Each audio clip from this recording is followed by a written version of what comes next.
Hey everybody, welcome back to Football Talk with Vinny. In today's video, it's going to be part 3 of the 8-part series where we essentially go over division by division, each team in that division and what their offseason needs are and what they can do, what options they can take, and what I think they're going to do. So again, as you can tell by the title of this video, it's going to be the NFC East. And this one might be probably the longest video that I do of the series, just because obviously the Dallas Cowboys are my team, so I might spend a little bit longer on them. Also, I know the teams in my division a little better than I know the teams outside of my division.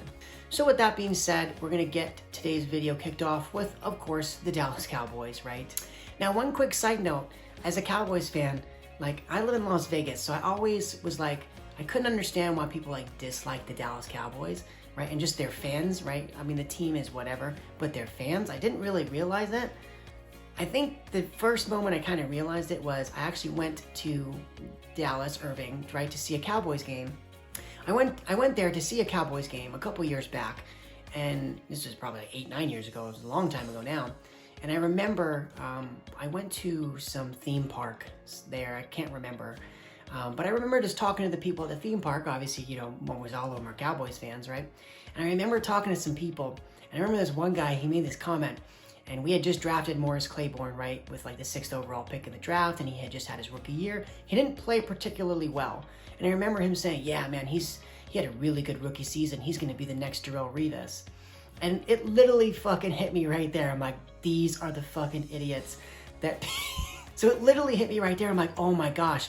These are the people that the non-Cowboys fans hate because they're so delusional. It's just like out of this world. How could you even think that Morris Claiborne was going to be the next Revis? He had a very bad rookie season, actually.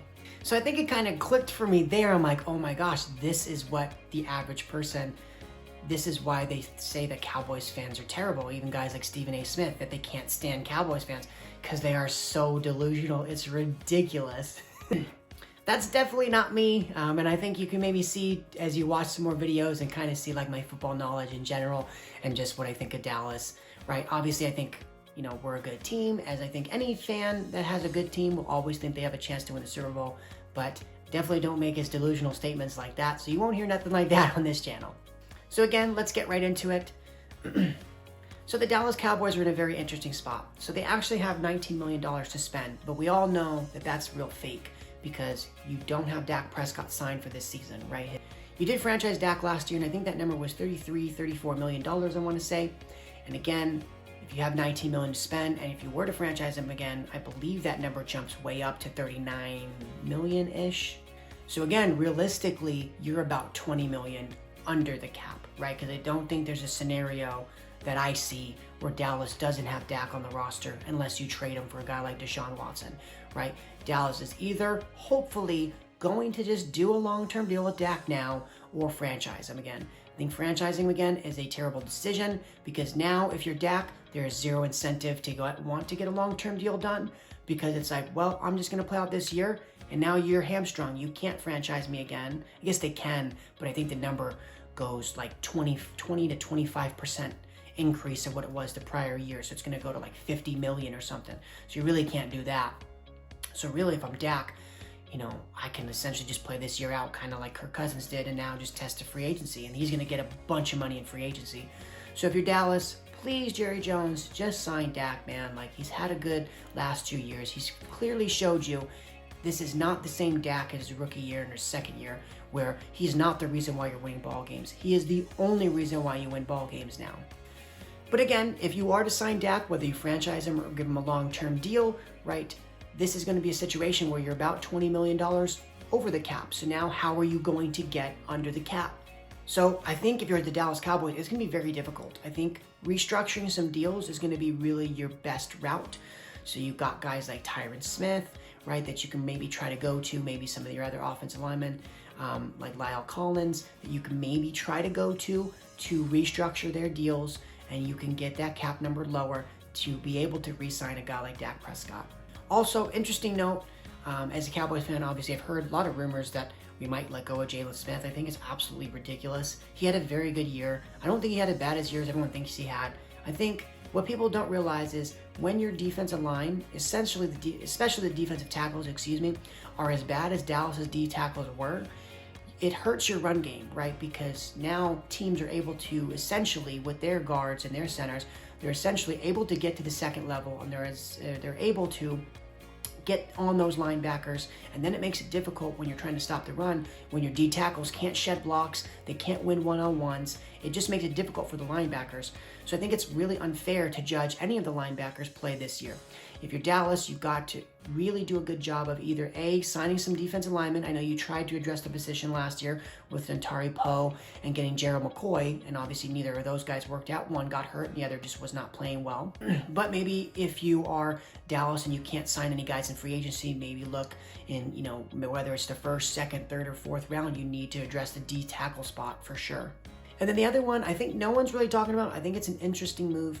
I think there may be a position where Dallas decides to eventually cut ways with Tyron Smith. And I know it's a very weird thing. If you're a Cowboys fan, this may be the first time you're ever hearing about it, and you're like, what the hell is wrong with this idiot? But if you're Dallas, you have to look at it from the perspective of Tyron Smith has not played a full season in, I believe, 4 or 5 years now. So he constantly is getting hurt. He's constantly missing 5, 6+ games a year. And it's very tough when you have to pay Tyron Smith the money we're paying him. So for this season, he's actually owed $14 million. Very difficult to pay a tackle that's only going to play 6 games-ish, $14 million. Now, I don't think it's a situation where Dallas would cut Tyron Smith anywhere close to the beginning of this offseason. I think if you're Dallas, if you do decide to draft a tackle with the 10th overall pick, which again I think is not really being talked about as much, but we'll get into it when I go into mock drafts. But I think if you're Dallas, yes, sure, you could draft a defensive player, specifically a corner is what we're being mocked for. But if you could draft a tackle, maybe you can get rid of Tyron Smith, which would now lower your salary cap number. Maybe not for this year, because to cut Tyron Smith, you would only save $5 million because you'd have to pay him $8.5 in dead cap. So you're saving about $5 million if you cut him. But what that would do is going forward, it would free up a lot of cap space because now you're not having to pay Tyron Smith's $14 million cap hit for the next 2-3 years, and you just have a new rookie who hopefully will be a younger, more healthy player, and he'll be able to kind of produce at the level Tyron Smith has given you really for the last decade. Or if you're able to get under the cap, right, and you're maybe able to take a tackle with your first round pick, but you move him to maybe left guard where we have kind of a weakness there, and then so now you have Tyron Smith, the first round draft pick. Center's going to be okay, but then you have Zach Martin as the right guard and Lyle Collins as your right tackle. So now your offensive line goes back to being dominant like it was a couple of years back. And if Tyron Smith gets hurt, you can now slide the first round pick you drafted that was playing left guard. You just slide him to left tackle if Tyron Smith misses some games, and at least you're not playing a left tackle that gives up 4 or 5 sacks in the game, right? Which we've seen constantly happen when Tyron goes out. But again, I think if you're Dallas, again, you kind of have only one goal this offseason, which is to re-sign Dak any means necessary. I hope it's not through the franchise tag. I do hope they get a long-term deal done. You definitely don't want Dak to go into the last year knowing that you haven't given him a deal, and next year if he's a free agent, he can sign with any team. So the next team we'll get into is the Philadelphia Eagles. So the Eagles, obviously, they were able to trade Carson Wentz, and they actually got pretty decent return for him considering how bad he kind of played over this last year. So they're actually in a terrible spot. They're $42 million over the cap, so they're going to have to do a lot of moves just to get under. Now, a couple moves they could do, a couple cuts essentially, is a guy like Goodwin, the receiver, saves 4.2, Barnett, the D end, saves 10 million, and Zach Ertz saves 4.7. So with those 3 cuts, you're looking at around 19 million saved. So now you're close to about 22 million over the cap. And then restructuring a guy like Fletcher Cox, who he's in the last couple years of his deal, so his cap number is pretty high. You maybe can sign him to a long-term extension because he's still a very dominant player. Sign him to a long-term extension, really lower the cap hit for this year, especially in the year where you're paying Carson Wentz $33.8 million of dead cap. So you definitely need to save some money this year, and next year that whole cap figure will come off and you'll have a lot of extra cap space. So if you push some salaries back next year and the year after, that will kind of be offset from when Wentz's contract comes off the books. So obviously in terms of free agency decisions and just offseason decisions, I guess the Jalen Hurts one is the biggest one. Is he going to be your starting quarterback moving forward? You did invest a second round pick in him, or do you, now that you were a bad football team this year, do you take that first round pick and maybe do what you did with Carson Wentz? Do you try to trade up and take one of those top 2-3 quarterbacks? If I'm Philly, I'm not really sure what I do, right? Because you did invest a high pick in Jalen Hurts last year. He wasn't obviously that great, but again, the whole team wasn't that great. He was better than Carson Wentz was when he played. And then also if you're Philly, because you're so far down in the salary cap, right? You're so far over that. Is this a situation where you want to go into a complete rebuild, or do you want to maybe just retool and just try to compete for the division next year? Again, it's a very winnable division. 7 wins, I think, won it this year. So it's a very winnable division. Or do you just want to say, you know what? We kind of sold out to win the Super Bowl, and we made some bad contracts, and now we're paying for it, which is why we're $42 million over the cap.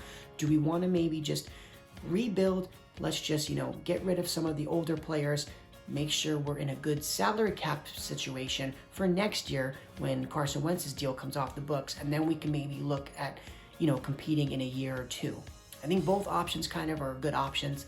Again, I think if you're in a complete rebuild mode, it kind of makes more sense to draft a quarterback in the first round, right? Because now you're like, okay, well, we're going to completely rebuild. This may be the best option we have at taking a quarterback because we pick so high. If you just decide to, maybe retool and say, you know what, we feel like we can compete for the division this year, then maybe you stick with Jalen Hurts and you use that first round pick to draft a player that can significantly help you this year.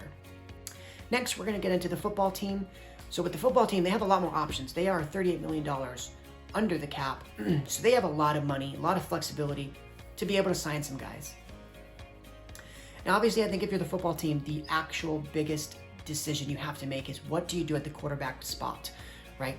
Obviously, if you can get a guy like Deshaun Watson, it's great. But if you don't, what do you do? Do you sign some of the guys like maybe like Andy Dalton, Cam Newton, some of the guys that are going to be free agents? Do you look to maybe trade up a little bit and draft a quarterback like Mac Jones?